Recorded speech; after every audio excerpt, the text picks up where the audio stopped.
नमस्कार दोस्तों, आइए सुनते हैं मुंशी प्रेमचंद्र साहित्य रंगभूमि भाग 20। मिस्टर क्लार्क ने मोटर से उतरते ही अर्दली को हुक्म कर दिया, डिप्टी साहब को फौरन हमारा सलाम दो। नाजिर अहमद और अन्य कर्मचारियों को भी तलब किया गया। सब के सब घबराए, यह आज असमय क्यों तलबी हुई? कोई गलती तो नहीं पकड़ी गई? किसी ने रिश्वत की शिकायत तो नहीं कर दी? बेचारे के हाथ पांव फूल गए। डिप्टी साहब बिगड़े, मैं कोई साहब का जाति नौकर नहीं हूँ कि जब चाहा तलब कर लिया। कचहरी के समय के भीतर जितनी बार चाहे तलब करे, लेकिन यह कौन सी बात है कि जब जी में आया सलाम भेज दिया। इरादा किया ना चलूं, पर इतनी हिम्मत कहाँ कि साफ साफ इनकार कर दी। बीमारी का बहाना करना चाहा, मगर अर्दली ने कहा, हुजूर इस वक्त न चलेंगे तो साहब बहुत नाराज होंगे, बहुत जरूरी काम है। तभी तो मोटर से उतरते ही आपको सलाम दिया। आखिर डिप्टी साहब को मजबूर होकर आना पड़ा। छोटे अमलों ने जरा भी चूक न की। अर्दली की सूरत देखते ही हुक्का छोड़ो, चुपके से कपड़े पहने, बच्चों को दिलासा दिया और हाकिम के हुक्म का अकाल मृत्यु समझते हुए गिरते पड़ते बंगले पर आ पहुंचे। साहब के सामने आते ही डिप्टी साहब का सारा गुस्सा इशारों पर दौड़ने लगे। मिस्टर क्लार्क ने सूरदास की जमीन की मिसिल मंगवाई, उसे बड़े गौर से पढ़वा कर सुना। तब डिप्टी साहब ने राजा महेंद्र कुमार के नाम एक परवाना लिखवाया, जिसका आशय यह था, पांडेपुर में सिगरेट के कारखाने के लिए जो जमीन ली गई वह उस धारा के उद्देश्य के विरुद्ध है, इसलिए मैं अपनी अनुमति वापस लेता हूँ। मुझे इस विषय में धोखा दिया गया है और एक व्यक्तिगत स्वार्थ के लिए कानून का दुरुपयोग किया गया है। साहब ने दबी जवान से शंका की, हुजूर अब आपको यह हुक्म मंसूख करने का मजाज नहीं, क्योंकि सरकार ने उसको समर्थन कर दिया है। मिस्टर क्लार्क ने कठोर स्वर में कहा, हम ही सरकार है, हमने वह कानून बनाया है, हमको सब अख्तियार है। आप अभी राजा साहब को परवाना लिख दें, कल लोकल गवर्नमेंट को उसकी नकल भेज दीजिएगा। जिले के मालिक हम हैं, सूबे की सरकार नहीं। यहाँ बलवा हो जाएगा तो हमको इंतजाम करना पड़ेगा, सूबे की सरकार यहाँ ना आएगी।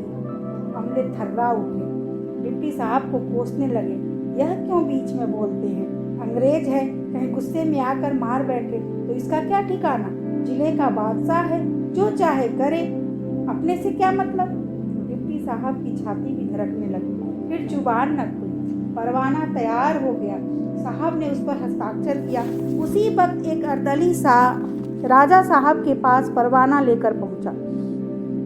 डिप्टी साहब वहां से उठे तो मिस्टर जॉन सेवक को इस हुक्म का सूचना दे दी। जॉन सेवक भोजन कर रहे थे, यह समाचार सुना तो भूख गायब हो गई। बोले, यह मिस्टर क्लार्क को क्या सूची? नीचे सेवक ने सोफी की ओर तीव्र दृष्टि से देखकर पूछा, तूने इनकार तो नहीं कर दिया? जरूर कुछ गोलमाल किया है। सोफिया ने सिर झुका कर कहा, बस आपका गुस्सा मुझी पर रहता है, जो कुछ करती हूँ मैं ही करती हूँ। ईश्वर सेवक प्रभु मसीह, इस गुनाहगार को अपने दामन में छिपा। मैं आखिर तक मना करता रहा कि बुढ़े की जमीन मत लो, मगर कौन सुनता है?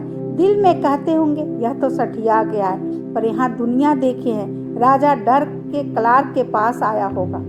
प्रभु सेवक, मेरी भी यही विचार है। राजा साहब ने स्वयं मिस्टर क्लार्क से कहा होगा। आजकल उनका शहर से निकलना मुश्किल हो रहा है, अंधे ने सारे शहर में हलचल मचा दी है।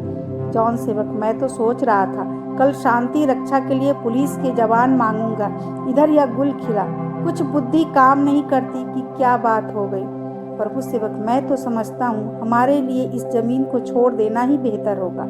आज सूरदास न पहुँच जाता तो गोदाम की कुशल न थी, हजारों रुपये का सामान खराब हो जाता। यह उपद्रव शांत होने वाला नहीं है। जॉन सेवक ने उनकी हंसी उड़ाते हुए कहा, हाँ बहुत अच्छी बात है, हम सब मिलकर उस अंधे के पास चले और उसके पैरों पर सिर झुकाएं। आज उसके डर से जमीन छोड़ दूं, कल चमड़े की आढ़त तोड़ दूं, परसों यह बंगला छोड़ दूं और इसके बाद मुंह छिपाकर यहाँ से कहीं चला जाऊं। क्यों? यह सलाह है ना? फिर शांति ही शांति है, न किसी से लड़ाई न किसी से झगड़ा। यह सलाह तुम्हें मुबारक रहे। संसार शांति भूमि नहीं, समर भूमि है। यहाँ वीरों और पुरुषास्त्रियों की विजय होती है, निर्बल और कायर मारे जाते हैं। मिस्टर क्लार्क और राजा महेंद्र कुमार की हस्ती ही क्या है? सारी सरकार भी अब इस जमीन को मेरे हाथों से नहीं छीन सकती। मैं सारे शहर में हलचल मचा दूंगा, सारे हिंदुस्तान की हिलाकर डालूंगा। अधिकारियों की स्वेच्छाचारिता की यह मिसाल देश के सभी पत्रों में उद्धृत हो जाएगी। कौशलों और सभाओं में एक नहीं सहस्त्र सहस्त्र कांटों से घोषित की जाएगी और उसकी प्रतिध्वनि अंग्रेजी पार्लियामेंट तक में पहुंचेगी। यह स्वजातीय उद्योग और व्यवसाय का प्रश्न है। इस विषय में समस्त भारत के रोजगार, क्या हिंदुस्तानी और क्या अंग्रेज, मेरे सहायक होंगे। और गवर्नमेंट को इतनी निर्बुद्धि नहीं है कि वह व्यवसायियों की सम्मिलित ध्वनि पर कान बंद कर ले। यह व्यापार राज्य का युग है। यूरोप में बड़े बड़े शक्तिशाली साम्राज्य पूंजीपतियों के इशारे पर बनते बिगड़ते हैं। किसी गवर्नमेंट का साहस नहीं कि उनकी इच्छा का विरोध करे। तुमने मुझे समझा क्या है? वह नरम चारा नहीं हूँ जिसे क्लार्क और महेंद्र खा जाएंगे। प्रभु सेवक तो ऐसे सिटपटाए कि फिर जबान न खुली। धीरे से उठकर चले गए। सोफिया भी एक क्षण के लिए सन्नाटे में आ गई। फिर सोचने लगी, अगर पापा ने आंदोलन किया भी तो उसका नतीजा कहीं बरसों में निकलेगा, और यहाँ कौन कह सकता है कि क्या नतीजा होगा। अभी से इसकी क्या चिंता। उसके गुलाबी होठों पर विजय गर्व की मुस्कुराहट दिखाई दी। इस समय वह इंदु के चेहरे का उड़ता हुआ रंग देखने के लिए अपना सब कुछ न्यौछावर कर सकती थी। काश मैं वहां मौजूद होती, देखती तो इंदु के चेहरे पर कैसी झेप है। चाहे सदैव के लिए नाता टूट जाता, पर इतना जरूर कहती, देखा अपने राजा साहब का अधिकार और बल, इसी पर इतना इतराती थी। किंतु क्या मालूम था कि क्लार्क इतनी जल्दी करेंगे। भोजन करके वो अपने कमरे में गई और रानी इंदु के मानसिक संताप का कल्पनातीत आनंद उठाने लगी। राजा साहब बदाबास, चेहरे का रंग उड़ा हुआ, आकर इंदु के पास बैठ जाएंगे। इंदु देवी लिफाफा देखेगी, आंखों पर विश्वास न आएगा। फिर रोशनी तेज करके देखेगी, तब राजा के आंसू पोंछेगी। आप व्यर्थ इतने खिन्न होते हैं। आप अपनी ओर से शहर में डुग्गी पिटवा दीजिए कि हमने सूरदास की जमीन सरकार से लड़कर वापस दिला दी। सारे नगर में आपके न्याय की धूम मच जाएगी। लोग समझेंगे आपने लोकमत का सम्मान किया है। खुशामदी टट्टू कहीं का, चाल से विलियम को उल्लू बनाना चाहता था। ऐसी मुंह की खाई है कि याद ही करेगा। खैर, आज न सही, कल परसों नरसों कभी तो इंदु देवी से मुलाकात होगी ही। कहाँ तक मुँह छिपाएगी। यह सोचते सोचते सोफिया मेज पर बैठ गई और इस वृत्तांत का एक प्रश्न लिखने लगी। ईर्ष्या से कल्पना शक्ति उर्वर हो जाती है। सोफिया ने आज तक कभी प्रहसन न लिखा था, किंतु इस समय ईर्ष्या के उद्गार में उसने 1 घंटे के अंदर 4 दृश्यों का एक विनोदपूर्ण ड्रामा लिख डाला। ऐसी ऐसी चोट करने वाली अन्योक्तियाँ और हृदय में चुटकियाँ लेने वाली फब्तियाँ लिखनी से निकली कि उसने अपनी प्रतिभा पर स्वयं आश्चर्य होता था। उसे एक बार यह विचार हुआ कि मैं यह क्या बेवकूफ़ी कर रही हूँ। विजय पाकर परास्त शत्रु को मुँह चिढ़ाना परले सिरे की नीचता है। पर ईर्ष्या में उसने समाधान के लिए एक युक्ति ढूंढ निकाली। ऐसे कपटी, सम्मान लोलुप, विश्वासघातक प्रजा से मित्र बनकर उनकी गर्दन पर तलवार चलाने वाले चापलूस रईसों की यही सजा है। उनके सुधार का एकमात्र साधन है। जनता की निगाहों में गिर जाने का भय ही उन्हें सन्मार्ग पर ला सकता है। उपहास का भय न हो तो वे शेर हो जाए, अपने सामने किसी को कुछ न समझे। प्रभु सेवक मीठी नींद सो रहे थे। आधी रात बीत चुकी थी। सहसा सोफिया ने आकर जगाया। चौंक कर उठ बैठे और यह समझकर कि शायद इसके कमजोर में चोर घुस आए, द्वार की ओर दौड़े। गोदाम की घटना आंखों के सामने फिर आ गई। सोफी ने हंसते हुए उनका हाथ पकड़ लिया और पूछा, कहाँ भागे जाते हो? प्रभु सेवक, क्या चोर है? लालटेन जला लूं? सोफिया, चोर नहीं है, जरा मेरे कमरे में चलो, तुम्हें एक चीज सुनाऊं, अभी लिखी है। प्रभु सेवक, वाह वाह, इतनी सी बात के लिए नींद खराब कर दी। क्या फिर सवेरा ना होता? क्या लिखा है? सोफिया, एक प्रहसन है। प्रभु सेवक, प्रहसन? कैसा प्रहसन? तुमने प्रहसन लिखने का कब से अभ्यास किया? सोफिया, आज ही। बहुत जब्त किया कि सवेरे सुनाऊंगी, पर न रहा गया। प्रभु सेवक सोफिया के कमरे में आए और एक ही क्षण में दोनों ने ठट्ठे मार मार कर हंसना शुरू किया। लिखते समय सोफिया को जिन वाक्यों पर जरा भी हंसी न आई थी, उन्हीं को पढ़ते समय उससे हंसी रोके न रुकती थी। जब कोई हंसने वाली बात आ जाती तो सोफी पहले ही से हंस पड़ती। प्रभु सेवक मुंह खोले हुए उसकी ओर ताकता। बात कुछ समझ में ना आती मगर उसकी हंसी पर हंसता, और ज्यों ही बात समझ में आ जाती हास्य ध्वनि और भी प्रचंड हो जाता। दोनों के मुख आरक्त हो गए, आंखों से पानी बहने लगे, पेट में बल पड़ गए, यहाँ तक कि जबड़ों में दर्द होने लगा। प्रहसन के समाप्त होते होते ठट्ठे की जगह खांसी ने ले ली। खैरियत थी कि दोनों तरफ से द्वार बंद थे, नहीं तो उस निस्तब्धता में सारा बंगला हिल जाता। प्रभु सेवक नाम भी खूब रखा, राजा मुछेंद्र सिंह। महेंद्र और मुछेंद्र की तुक मिलती है। पिलपिली साहब के हंटर खाकर मुछेंद्र सिंह का झुक झुक कर सलाम करना खूब रहा, कहीं राजा साहब जहर न खा ले। सोफिया ऐसा हयादार नहीं है। प्रभु सेवक, तुम प्रहसन लिखने में निपुण हो। थोड़ी देर में दोनों अपने कमरे में सोए। सोफिया प्रातःकाल उठी और मिस्टर क्लार्क का इंतजार करने लगी। उसे विश्वास था कि वह आते ही होंगे। उनसे सारी बातें स्पष्ट रूप से मालूम होंगी। अभी तो केवल अफवाह सुनी है। संभव है राजा साहब घबराए हुए उनके पास अपना दुखड़ा रोने के लिए आए हों, लेकिन 8 बज गए और क्लार्क का कहीं पता न था। वह भी तड़के ही आने को तैयार थे, पर आते हुए झेपते थे कि कहीं सोफिया यह न समझे कि इस जरा सी बात का मुझ पर एहसान जताने आए हैं। इससे अधिक भय यह था कि वहाँ लोगों को क्या मुंह दिखाऊंगा। या तो मुझे देखकर लोग दिल ही दिल में जलेंगे या खुल्लम खुल्ला दोषारोपण करेंगे। सबसे ज्यादा खौफ ईश्वर सेवक का था कि कहीं वह दुष्ट, पापी, शैतान, काफिर न कह बैठे। वृद्ध आदमी है, उनकी बातों का जवाब ही क्या है। इन्हीं कारणों से वह आते हुए हिचकिचाते थे और दिल में मना रहे थे कि सोफिया ही इधर आ निकले। 9 बजे तक क्लार्क का इंतजार करने के बाद सोफिया अधीर हो उठी। इरादा किया मैं ही चलूं कि सहसा मिस्टर जॉन सेवक आकर बैठ गए और सोफिया को क्रोधोन्मत्त नेत्रों से देखकर बोले, सोफी, मुझे तुमसे ऐसी आशा न थी। तुमने मेरे सारे मंसूबे खाक में मिला दिए। सोफिया, मैंने क्या किया? मैं आपका आशय नहीं समझी। जॉन सेवक, मेरा आशय यह है, तुम्हारी ही दुष्प्रेरणा से मिस्टर क्लार्क ने अपना पहला हुक्म रद्द किया है। सोफिया, आपको भ्रम है। जॉन सेवक, मैंने बिना प्रमाण के आज तक किसी पर दोषारोपण नहीं किया। मैं अभी इंदु देवी से मिलकर आ रहा हूँ। उन्होंने इसके प्रमाण दिए कि यह तुम्हारी करतूत है। सोफिया, आपको विश्वास है कि इंदु ने मुझ पर जो इल्ज़ाम रखा है वह ठीक है? जॉन सेवक, उसे असत्य समझने के लिए मेरे पास कोई प्रमाण नहीं है। सोफिया, उसे सत्य समझने के लिए यदि इंदु का वचन काफी है तो उसे असत्य समझने के लिए मेरा वचन क्यों काफी नहीं है? जॉन सेवक, सच्ची बात विश्वासोत्पादक होती है। सोफिया, यह मेरा दुर्भाग्य है कि मैं अपनी बातों में वह नमक मिर्च नहीं लगा सकती, लेकिन मैं इसका आपको विश्वास दिलाती हूँ कि इंदु ने हमारे और विलियम के बीच में द्वेष डालने के लिए यह स्वांग रचा है। जॉन सेवक ने भ्रम में पड़कर कहा, सोफी, मेरी तरफ देख, क्या तू सच कह रही है? सोफिया ने लाख यत्न किए कि पिता की ओर निशंक दृष्टि से देखे, किंतु आंखें आप ही आप झुक गई। मनोवृत्ति वाणी को दूषित कर सकती है, अंगों पर उसका जोर नहीं चलता।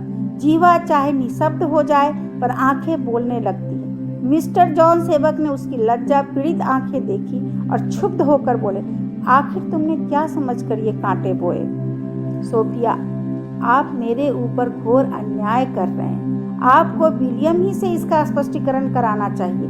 हाँ, इतना अवश्य कहूँगी कि सारे शहर में बदनाम होने की अपेक्षा मैं उस जमीन का आपके अधिकार से निकल जाना कहीं अच्छा समझती हूँ। जॉन सेवक, अच्छा, तो तुमने मेरी नेकनामी के लिए यह चाल चली है। तुम्हारा बहुत अनुग्रहित हूँ, लेकिन यह विचार तुम्हें बहुत देर में हुआ। ईसाई जाति यहाँ केवल अपने धर्म के कारण इतनी बदनाम है और उससे ज्यादा बदनाम होना असंभव है। जनता का वश चले तो आज हमारे सारे गिरजाघर मिट्टी के ढेर हो जाए। अंग्रेजों से लोगों को इतनी चीड़ नहीं है। वे समझते हैं कि अंग्रेजों का रहन सहन और आचार व्यवहार स्वजातीय है, उनके देश और जाति के अनुकूल है। लेकिन जब कोई हिंदुस्तानी, चाहे वह किसी मत का हो, अंग्रेजी आचरण करने लगता है तो जनता उसे बिल्कुल गया गुजरा समझ लेती है। वह भलाई या बुराई के बंधनों से मुक्त हो जाता है। उससे किसी को सत्कार्य की आशा नहीं होती, उसके कुकर्मों पर किसी को आश्चर्य नहीं होता। मैं यह कभी न मानूंगा कि तुमने मेरी सम्मान रक्षा के लिए यह प्रयास किया है। तुम्हारा उद्देश्य केवल मेरे व्यापारिक लक्ष्यों का सर्वनाश करना है। धार्मिक विवेचनाओं ने तुम्हारे व्यवहारिक बुद्धि को डावाडोल कर दिया है। तुम्हें इतनी समझ भी नहीं है कि त्याग और परोपकार केवल एक आदर्श है, कवियों के लिए, भक्तों के मनोरंजन के लिए, उपदेशकों की वाणी को अलंकृत करने के लिए। मसीह, बुद्ध और मूसा के जन्म लेने का समय अब नहीं रहा। धन ऐश्वर्य निंदित करने होने पर भी मानवीय इच्छाओं का स्वर्ग है और रहेगा। खुदा के लिए तुम मुझ पर अपने धर्म सिद्धांतों की परीक्षा मत करो। मैं तुमसे नीति और धर्म के पाठ नहीं पढ़ना चाहता। तुम समझती हो खुदा ने न्याय, सत्य और दया का तुम ही को इजारेदार बना दिया है, और संसार में जितने धनी मानी पुरुष है सब के सब अन्यायी, स्वेच्छाचारी और निर्दयी है। लेकिन ईश्वरीय विधान की कायल होकर भी तुम्हारा विचार है कि संसार में असमता और विषमता का कारण केवल मनुष्य ही स्वार्थपरायणता है, तो मुझे यही कहना पड़ेगा कि तुमने धर्म ग्रंथों का अनुशीलन आंखें बंद करके किया है, उनका आशय नहीं समझा। तुम्हारे इस दुर्व्यवहार से मुझे जितना दुख हो रहा है उसे प्रकट करने के लिए मेरे पास शब्द नहीं है। और यद्यपि मैं कोई वली या फकीर नहीं हूँ, लेकिन याद रखना कभी न कभी तुम्हें पितृद्रोह का खामियाजा उठाना पड़ेगा। अहित कामना क्रोध की पराकाष्ठा है, इसका फल तुम ईश्वर से पाओगे। वह वाक्य कृपाण और भाले से ज़्यादा घातक होता है। जब हम समझते हैं कि किसी दुष्कर्म का दंड देने के लिए भौतिक शक्ति काफ़ी नहीं है, तब हम आध्यात्मिक दंड का विधान करते हैं। उसने न्यून कोई दंड हमारे संतोष के लिए काफ़ी नहीं होता। जॉन सेवक ये कोसने सुनाकर उठ गए, किंतु सोफिया को इन दुर्वचनों से लेश मात्र भी दुख न हुआ। उसने यह ऋण भी इंदु के ही खाते में दर्ज किया और उसकी प्रतिहिंसा ने और उग्र रूप धारण किया। उसने निश्चय किया, इस प्रहसन को आज ही प्रकाशित करूंगी। अगर एडिटर ने न छापा तो स्वयं पुस्तकाकार छपवाऊंगी और मुफ्त बांटूंगी। ऐसी कालिख लग जाए कि फिर किसी को मुंह न दिखा सके। ईश्वर सेवक ने जॉन सेवक की कठोर बातें सुनी तो बहुत नाराज हुई। मिसेज सेवक को भी यह व्यवहार बुरा लगा। ईश्वर सेवक ने कहा, ना जाने तुम्हें अपने हानि लाभ का ज्ञान कब होगा। बनी हुई बात को निभाना मुश्किल नहीं है। तुम्हें इस अवसर पर इतने धैर्य और गंभीरता से काम लेना था कि जितनी क्षति हो चुकी है उसकी पूर्ति हो जाए। घर का एक कोना गिर पड़े तो सारा घर गिरा देना बुद्धिमता नहीं है। जमीन गई तो ऐसी कोई तदबीर सोचो कि उस पर फिर तुम्हारा कब्जा हो। यह नहीं कि जमीन के साथ अपनी मान मर्यादा भी खो बैठो। जाकर राजा साहब को मिस्टर क्लार्क के फैसले की अपील करने पर तैयार करो और मिस्टर क्लार्क से अपना मेल जोल बनाए रखो। यह समझ लो कि उनसे तुम्हें कोई नुकसान ही नहीं पहुंचा। सोफी को बरहम करके तुम क्लार्क को अनायास अपना शत्रु बना रहे हो। हाकिमों तक पहुंच रहेगी तो ऐसी कितनी ही जमीनें मिलेगी। प्रभु मसीह, मुझे अपने दामन में छुपाओ और यह संकट टालो। मिसेज सेवक, मैं तो इतनी मिन्नतों से उसे यहाँ लाई और तुम सारे किए धरे पर पानी फेर देते हो। ईश्वर सेवक, प्रभु मुझे आसमान की बादशाहत दे। अगर यही मान लिया जाए कि सोफी के इशारे से यह बात हुई तो भी हमें उससे कोई शिकायत न होनी चाहिए, बल्कि मेरे दिल में तो उसका सम्मान और बढ़ गया है। उसे खुदा ने सच्ची रोशनी प्रदान की है, उसमें भक्ति और विश्वास की बरकत है। उसने जो कुछ किया है उसकी प्रशंसा न करना न्याय का गला घोटना है। प्रभु मसीह ने अपने को दीन दुखी प्राणियों पर बलिदान कर दिया। दुर्भाग्य से हम में उतनी श्रद्धा नहीं। हमें अपनी स्वार्थपरता पर लज्जित होना चाहिए। सोफी के मनोभावों की उपेक्षा करना उचित नहीं। पापी पुरुष किसी साधु को देखकर दिल में शर्माता है, उससे बैर नहीं ठानता। जॉन सेवक, यह न भक्ति है और न धर्मानुराग, केवल दुराग्रह और द्वेष है। ईश्वर सेवक ने इसका कुछ जवाब न दिया। अपनी लकड़ी टेकते हुए सोफी के कमरे में आए और बोले, बेटी, मेरे आने से तुम्हारा कोई हरज तो नहीं हुआ? सोफिया, नहीं नहीं, आइए बैठिए। ईश्वर सेवक, यीशु इस गुनहगार को ईमान की रोशनी दे। अभी जॉन सेवक ने तुम्हें बहुत कुछ बुरा भला कहा है, उन्हें क्षमा करो। बेटी, दुनिया में खुदा की जगह अपना पिता ही होता है, उसकी बातों का बुरा ना मानना चाहिए। तुम्हारे ऊपर खुदा का हाथ है, खुदा की बरकत है। तुम्हारे पिता का सारा जीवन स्वार्थ सेवा में गुजरा है और वह अभी तक उसका उपासक है। खुदा से दुआ करो कि उसके हृदय का अंधकार ज्ञान की दिव्य ज्योति से दूर कर दे। जिन लोगों ने हमारे प्रभु मसीह को नाना प्रकार के कष्ट दिए थे, उनके विषय में प्रभु ने कहा था, खुदा उन्हें मुआफ कर, वे नहीं जानते कि हम क्या करते। सोफी, मैं आपसे सच कहती हूँ, मुझे पापा की बातों का जरा भी मलाल नहीं है, लेकिन वह मुझ पर मिथ्या दोष लगाते हैं। इंदु की बातों के सामने मेरी बातों को कुछ समझते ही नहीं। ईश्वर सेवक, बेटी, यह उनकी भूल है, मगर तुम अपने दिल से उन्हें क्षमा कर दो। सांसारिक प्राणियों को इतनी निंदा की गई है, पर न्याय से देखो तो कितनी दया के पात्र हैं। आखिर आदमी जो कुछ करता है वो अपने बाल बच्चों के लिए ही तो करता है, उन्हीं के सुख और शांति के लिए, उन्हीं को संसार की वक्र दृष्टि से बचाने के लिए वह निंदा, अपमान सब कुछ सहर्ष सह लेता है, यहाँ तक कि अपनी आत्मा और धर्म को भी उन पर अर्पित कर देता है। ऐसी दशा में जब वह देखता है कि जिन लोगों के हित के लिए मैं अपना रक्त और पसीना एक कर रहा हूँ, वे ही मुझसे विरोध कर रहे हैं, तो वह झुंझला जाता है। तब उसे सत्यासत्य का विवेक नहीं रहता। देखो, क्लार्क से भूल कर भी इन बातों का जिक्र न करना, नहीं तो आपस में मनोमालिन्य बढ़ेगा। वचन देती हो। ईश्वर सेवक जब उठकर चले गए तो प्रभु सेवक ने आकर पूछा, वह प्रहसन कहाँ भेजा? सोफिया, अभी तो कहीं नहीं भेजा। क्या भेजी तू? प्रभु सेवक, जरूर जरूर, मजा आ जाएगा, सारे शहर में धूम मच जाएगी। सोफिया, जरा 2-1 दिन देख लूं। प्रभु सेवक, शुभ कार्य में विलंब ना होना चाहिए, आज ही भेजो। मैंने भी आज अपनी कथा समाप्त कर दी, सुनाऊं? सोफिया, हाँ, पढ़ो। प्रभु सेवक ने अपनी कविता सुनानी शुरू की। एक एक शब्द करुण रस में सराबोर था।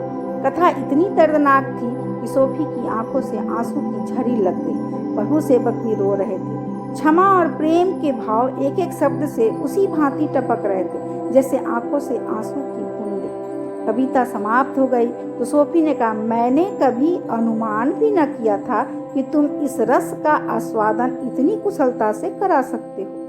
जी चाहता है तुम्हारी कलम चूम लूं। इतनी अलौकिक क्षमा है, बुरा न मानना, तुम्हारी रचना तुमसे कहीं ऊंची है।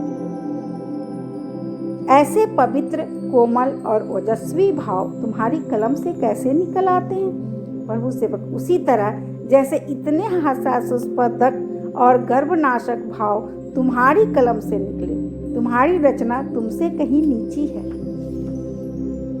सोफी, मैं क्या और मेरी रचना क्या? तुम्हारा एक एक छंद बलि जाने के योग्य है। वास्तव में क्षमा मानवीय भावों में सर्वोपरि है। दया का स्थान इतना ऊंचा नहीं।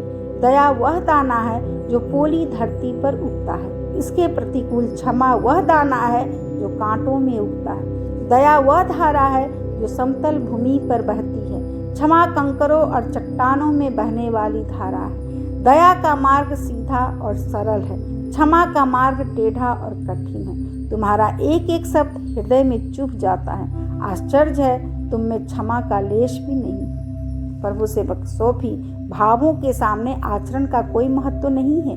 कवि का कर्म क्षेत्र सीमित होता है, पर भाव क्षेत्र अनंत और अपार है। उसी प्राणी को तुच्छ मत समझो जो त्याग और निवृत्ति का राग अलापता हो, पर स्वयं कौड़ियों पर जान देता हो। संभव है उसकी वाणी किसी महान पापी के हृदय में जा पहुंचे।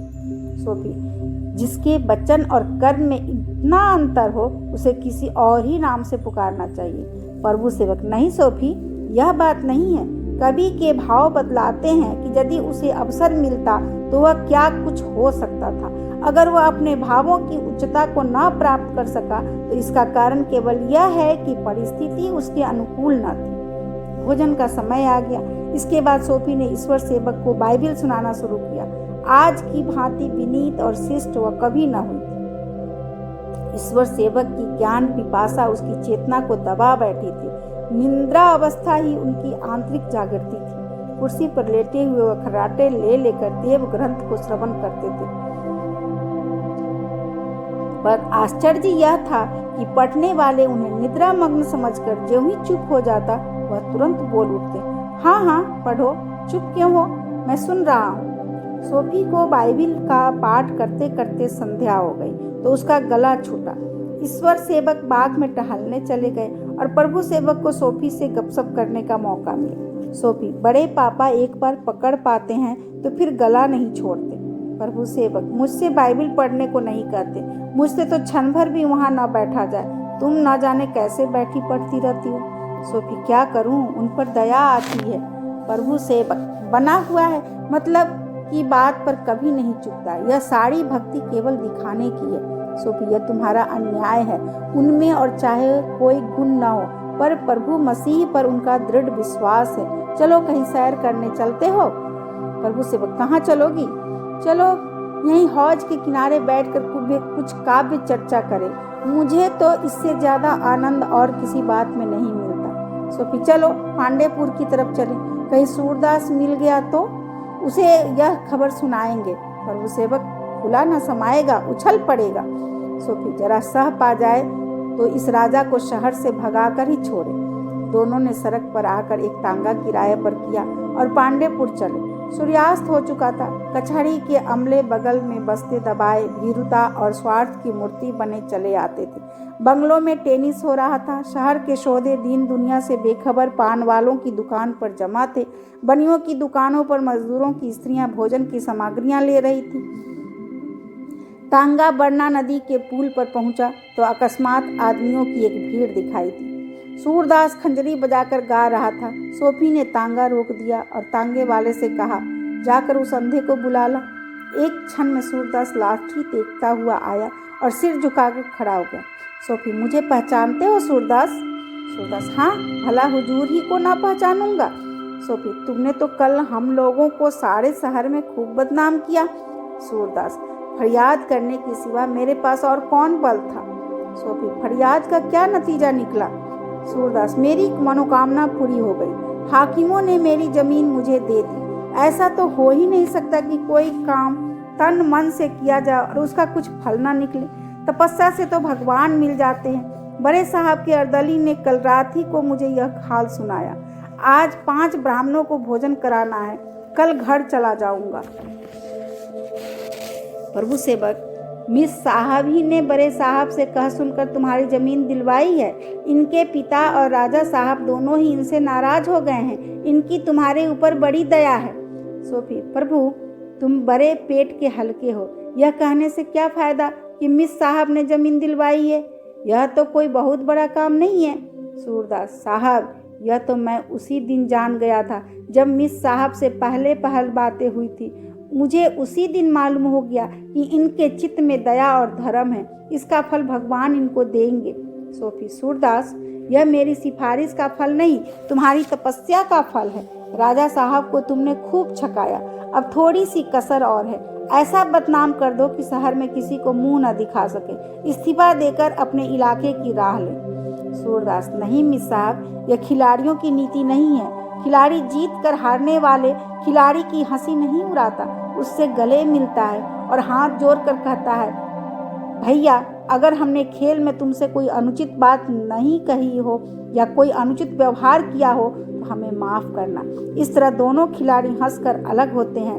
खेल खत्म होते ही दोनों मित्र बन जाते हैं, उनमें कोई कपट नहीं रहता।